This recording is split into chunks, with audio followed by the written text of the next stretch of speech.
मैं इतना ही कहता हूं, पूरी धरा भी साथ दे तो और बात है, पूरी धरा भी साथ दे तो और बात है, आप जरा भी साथ दे तो और बात है। चलने को तो चल लेते हैं एक पांव से, दूसरा पांव भी साथ दे तो और बात है। मित्रों, तनाव भूल जाओ। घर में माताएं बहनें बैठी हैं, वो ये भी भोजन बनाने नहीं, सब यहाँ पर तैयार है, किसी प्रकार की आपको टेंशन लेना नहीं। 2.5 घंटे हम आपके साथ हैं, बड़े हर्षोल्लास के साथ आनंद लीजिए कवि सम्मेलन का। और मैं एक बात और कहना चाहता हूँ, मैं अक्सर कवि सम्मेलन में देखता हूँ यहाँ पर जोड़े से बहुत लोग आए और जोड़े से बैठे भी। कहीं आपको कविता अच्छी लगे तो पति महोदय पत्नी जी को देख के फिर ताली नहीं बजाए, अपने दिल से ताली बजाए। नहीं तो आदमी क्या होता है, दहशत को ताली नहीं, बिल्कुल खुला।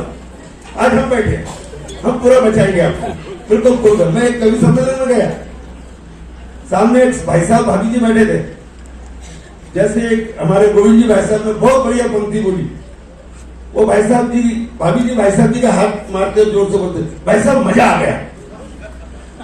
वो काम आप मत करना, बिल्कुल कोई दुस्वास नहीं करना। और ताली बजाने के कई फायदे हैं। एक तो आपकी हाथ की रेखा सुधर जाएगी, वो रेखा तो नहीं मिली लेकिन ये रेखा सुधर जाएगी। दूसरा, बाजू वाले को भ्रम रहेगा कि आपको कविता समझ में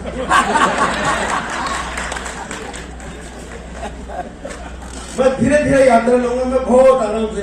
अनिल भैया बहुत स्पीड से और फटाफट पूरे 40 मिनट में बहुत सारा विषय लिए। भाई हम डरते डरते बोलते हैं क्योंकि हमको घर से दहशत मिली है। आइए, काव्य जगत की एक परंपरा रही है, जब भी हम काव्य अनुष्ठान प्रारंभ करते हैं तो सर्वप्रथम मां सरस्वती की वंदना करते हैं। मां सरस्वती की वंदना के लिए आज हमारे परिवार की एक बेटी उपस्थित है, उनसे मैं निवेदन करता हूँ, इस पंक्तियों के साथ हृदय में झंकार हो, प्रेम की बौछार हो, हृदय में झंकार हो, प्रेम की बौछार हो, तेरी कृपा से ए मां शारदे सबको विद्या का अधिकार हो, सबको विद्या का अधिकार हो। एकदम ही करिश्मा करती है। मेरी विधा दरअसल संचालन की है और 4-4 पंक्तियों की है, लेकिन मंच का आदेश हुआ है तो सर आंखों पर। तो मैं पूज्य बाबूजी की कुछ कविताएं लिखी हुई है। अभी पूज्य बाबूजी ऊपर दरबार में विराजमान है, 2 साल पहले विदा हो गए थे। उनकी कुछ पंक्तियां हैं तो मैं पहले आपको थोड़ा सा उनका सारांश बता देता हूँ। बाबूजी एक बार ऐसे कमरे में बैठे थे तो जनरली अपने कमरों के अंदर कांच हुआ करता है, तो कांच में मेरी बेटी आई, छोटी थी, कांच के अंदर देखी, बार सीधे करी, चली गई। फिर मेरी माँ आई, कांच के सामने थोड़ी सी श्रृंगार करी, चली गई। फिर बाबूजी आए तो बाबूजी देख के चिंतन कर रहे थे, दर्पण हुई है, मूर्तियां बदल गई। तो उस पर कुछ पंक्तियां बाबूजी ने लिखी है, वो पंक्तियां मैं बड़े आदर के साथ बाबूजी को श्री चरणों में प्रणाम करता हूं और ये आपके सामने प्रस्तुत करता हूं। दर्पण में क्या रखा है, केवल मन का भ्रम। दर्पण में क्या रखा है, केवल मन का भ्रम, जो कभी था ही नहीं, फिर जाने अनजाने हम सब क्यों खोजते हैं। रोज अपने आप को नए ढंग से क्यों बदलते हैं, तार तार क्यों खंडित करते हैं। नए ढंग से अपने आप को क्यों बदलते हैं, तार तार क्यों खंडित करते हैं, अंधकार को दूसरों के घरों तक क्यों पहुंचाते हैं। वो छोटे छोटे उन्होंने 10-10, 12-12 लाइन की लिखी। ये अंतिम 4 लाइन जिस कविता का सारांश है, वो सारांश आपके सामने प्रस्तुत कर रहा हूं। आदरणीय मंच, जरा सोच, अपने अंदर मनुष्य को जन्म दे, संकल्प को सार्थक कर, अनुभव की गहराई को नाप, जीवन की दौड़ में केवल अपने अंदर झांक, केवल अपने अंदर झांक। ये बाबूजी की थोड़ी गहरी है, जल्दी समझ ले कि वो बहुत व्यंग के रूप में लिखते थे, लेकिन मेरे को ऐसा लगा कि जब इन्होंने काव्य पाठ के लिए निमंत्रण दिया है तो मेरे को ऐसा लगा कि बाबूजी की कविता को यहाँ पढ़ना चाहिए। अब मेरी जो विधा है वो मैं आपके सामने, मेरी विधा वही है जो मैं हूं। बाबूजी समझ रहे, आनंद आ रहा है बाबूजी को। मेरी पत्नी मेरे किसी काम में टांग नहीं अड़ाती।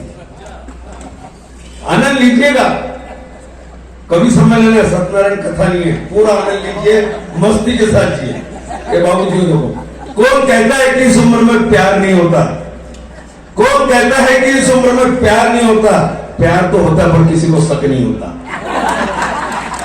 अरे खिलखिलाते रहिए, मन मचल कर मोर होना चाहिए। ऐसे कवि सम्मेलन का और दौर होना चाहिए।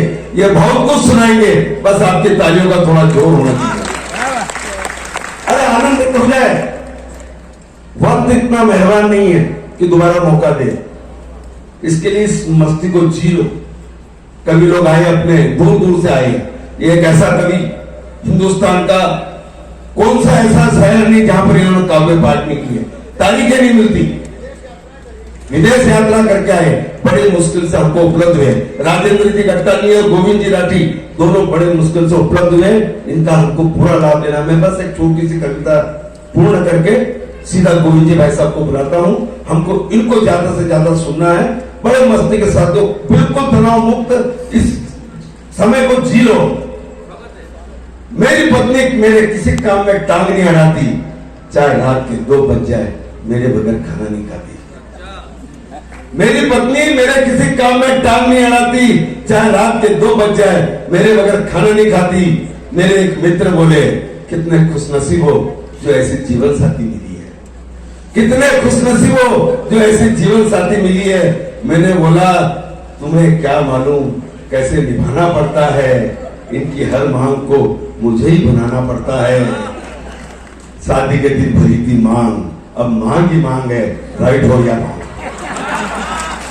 शादी के दिन भरी थी मांग, अब मांग ही मांग है, राइट हो या रॉन्ग। अब ये पूरी कविता भूल जाओ, इसकी 2 पंक्ति को जी लो, और जितने हाथ है सब खुले होकर इस कविता पर मेरे को प्यार दे देना। मैं बैठ जाऊंगा और कोई मैं सबको बुला लूंगा।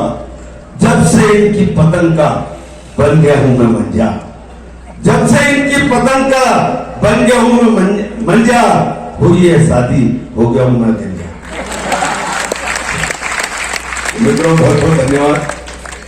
मन संचालक के कवि को आपने कविता पढ़ने के लिए मौका दिया, उसके लिए मैं मंच का भी आभार मानता हूं, आपका भी आभार मानता हूं। अब मैं चाहूंगा कि बगैर कोई भूमिका बनाए, हम देश का ऐसा व्यक्तित्व, ऐसे कलाकार को बुलाना चाहता हूं जिन्होंने हिंदुस्तान में नहीं, विदेशों में भी अपने परचम फैला रखे, अपने